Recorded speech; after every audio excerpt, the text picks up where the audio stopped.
Ang susunod na programa ay rated PG. Patnubay at gabay ng magulang ay kailangan sa mga batang manonood.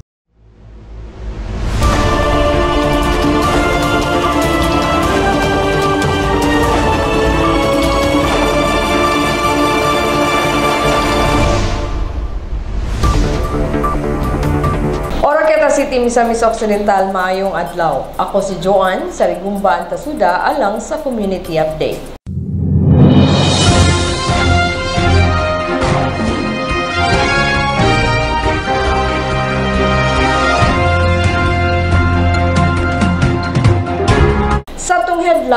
Sa atong headlines. Police Major Donor gipasalamatan sa LGU Oroqueta samtang gi-welcome si Police Lieutenant Colonel Balisang isip bagong hepe sa kapulisan sa Dakbayan. Pulo ka bulletproof vest ang gidonate ni Mayor Acosta sa kapulisan sa Oroqueta City atol sa pag-instalar sa bagong hepe. Congressman Almonte nag-apil sa Diving Equipment and Marketing Association Show 2024 sa Las Vegas. Hugot nga gibawal ang pagpanigarilyo sa publiko nga lugar sa Dakbayan sa Oroqueta.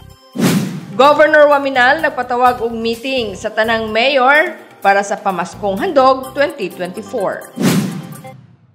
Police Major Donor gipasalamatan sa LGU Oroqueta samtang gi-welcome si Police Lieutenant Colonel Balisang isip bagong hepe sa kapulisan sa Dakbayan. Ania ang kumpletong detalye. Gipahayag sa local government unit kun LGU Oroqueta City ang ilang pagpasalamat kang Police Major Roland Donor sa iyang dedikasyon og serbisyo sa Dakbayan isip hepe sa Oroqueta City Police Station sulod sa kapin sa usa ka tuig. Sa samang higayon giabi-abi sa syudad si Police Lieutenant Colonel Kenneth Balisang isip bagong hepe sa Oroqueta City Police Station human sa turnover of office ceremony niadtong Nobyembre 20, 2024 didto mismo sa buhatan sa Oroqueta City Police Station, Upper Langkangan ning Dakbayan. Ang seremonyas gipanguluhan ni Police Colonel Romil Maglio, Provincial Director sa Misamis Occidental Provincial Police Office ug ni Oroqueta City Mayor Lemuel Merrick M. Acosta. Gipaabot sa LGU ang ilang pagpasalamat kang Police Major Donor sa iyang mga kontribusyon sa pagpaligon sa seguridad sa syudad ug naglaom nga magmalampuson siya sa iyang umaabot nga mga buluhaton. Giabi-abi usab sa LGU si Police Lieutenant Colonel Balisang ug nagpahayag sa ilang pagsalig sa pagpangulo ug pagdumala sa kapulisan sa Dakbayan. Dala ang paglaom nga mapadayon ang ligon nga pakigtambayayong tali sa kapulisan ug sa LGU aron sa pagpatunhay sa kalinaw ug seguridad sa Oroqueta City. Ang seremonyas nagtimaan sa pagbalhin sa pagpangulo sa Oroqueta City Police Station. Din gihatagan sa LGU kamahinungdanon ang kolaborasyon tali sa kapulisan ug sa kagamahanan sa syudad aron mapadayon ang kalinaw, kahapsay ug seguridad sa Dakbayan. Pulo ka bulletproof vest ang gidonate ni Mayor Acosta sa kapulisan sa Oroqueta City atol sa pag-instalar sa bagong hepe. Ania ang kumplitong detalye. Nag-donate og pulo ka bulletproof vest si Oroqueta City Mayor Lemuel Merrick M. Acosta sa kapulisan sa Dakbayan sa Oroqueta niadtong Nobyembre 20, 2024 atol sa pag-instalar sa bagong hepe. Sumala pa ni Mayor Acosta nga ang vest gamiton sa mga operasyon sa kapulisan, ilabi na sa kampanya batok sa illegal nga droga o sa pagsanta sa tanang mata nga kriminalidad sa Dakbayan. Ang pag-donate ni Mayor Acosta sa bulletproof vest nagpakita kini sa hugot nga suporta sa kapulisan aron mapadayon ang kahusay ug kalinaw sa Dakbayan. Usa-usab kini kalakang aron mapaligon ang kahimanan ug pagsiguro sa kaluwasan sa mga kapulisan dihang nagserbisyo sila sa katawhan. Pinaagi sa bulletproof vest, maprotektahan ang ilang kinabuhi kuno galing adunay mahitabo nga shootout panahon sa ilang operasyon. Congressman Almonte nag-apil sa Diving Equipment and Marketing Association Show 2024 sa Las Vegas. Ania ang kumplitong detalye.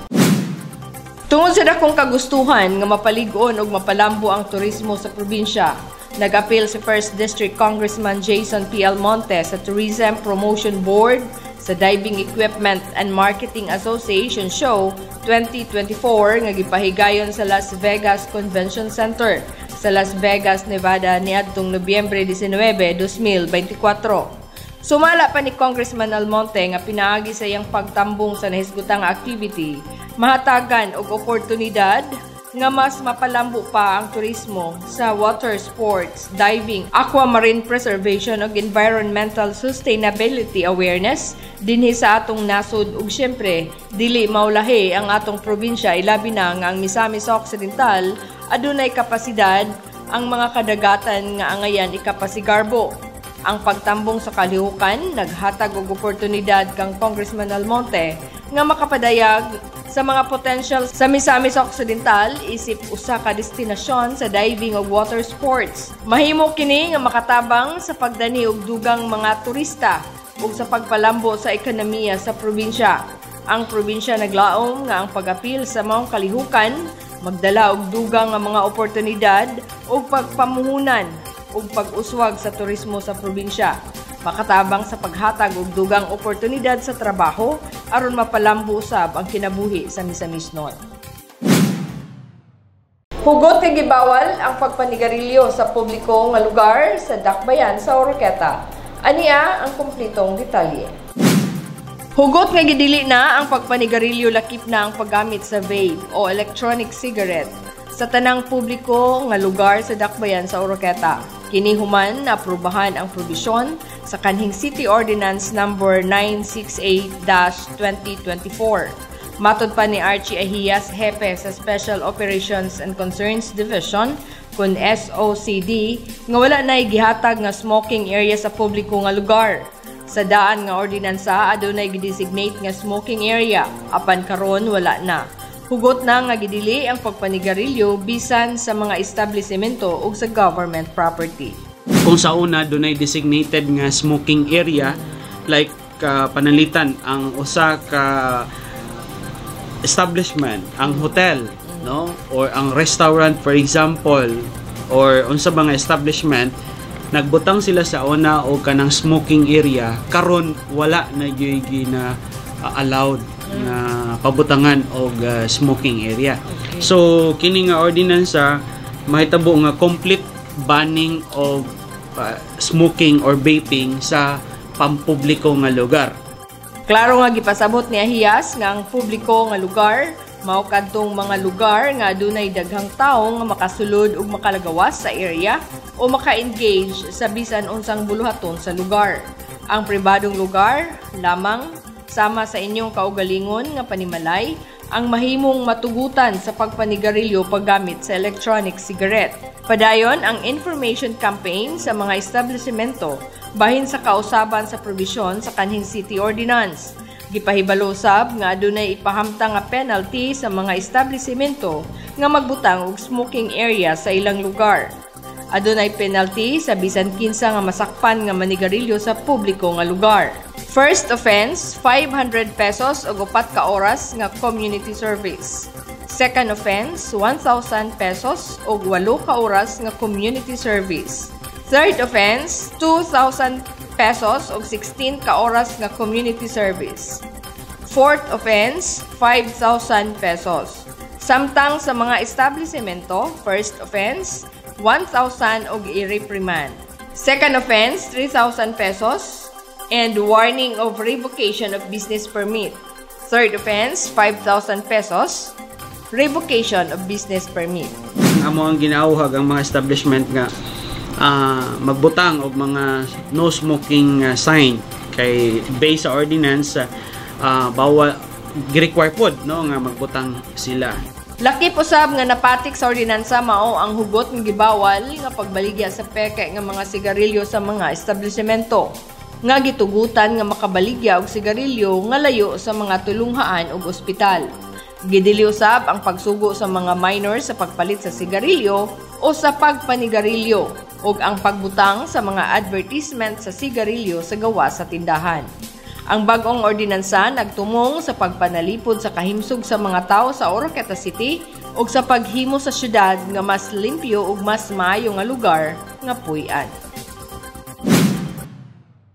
Governor Waminal nagpatawag og meeting sa tanang mayor para sa Pamaskong Handog 2024. Aniya ang kumpletong detalye.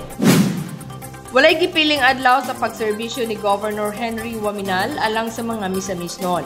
Bisan pa sa adlaw nga Domingo, nagpatawag og usa ka executive meeting si Governor Waminal tali sa mga mayor sa probinsya para sa pagplano sa pagpang-apod-apod sa Pamaskong Handog matag tuig.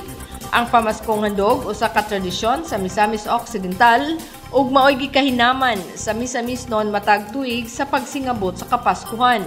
Sukad sa paglingkod ni Governor Waminal isip amahan sa Misamis Occidental. Tungod kay makadawat sila og groceries pang Noche Buena. Ang programa nagdala og kalipay ug paglaom sa mga pamilya sa probinsya. Usa si Oroqueta City Mayor Lemel Merck M. Acosta ang mitambong sa gipahigayong executive meeting aron mahan-ay ang schedule sa pagpanghatag sa Pamaskong Handog sa Dakbayan. Dinhi makita ang kahiusahan sa tanang mga leaders nga nagdumala sa probinsya sa Misamis Occidental nga gipanguluhan ni Governor Waminal ang Team Asinso. Diin nagdala sa mantra sa probinsya nga mao ang misamisnon magpuyong malinawon, malambuon ug malipayon. Mao kato ang naglangkob sa community update sa ngalan sa kinatibuk ang puwersa sa Oroqueta Community Channel. Ako si Joanne sa Rigumbanta Suda moingon kaninyo put God first in everything you do. God bless Oroqueta City, God bless Distrito 1, and God bless Misamis Occidental.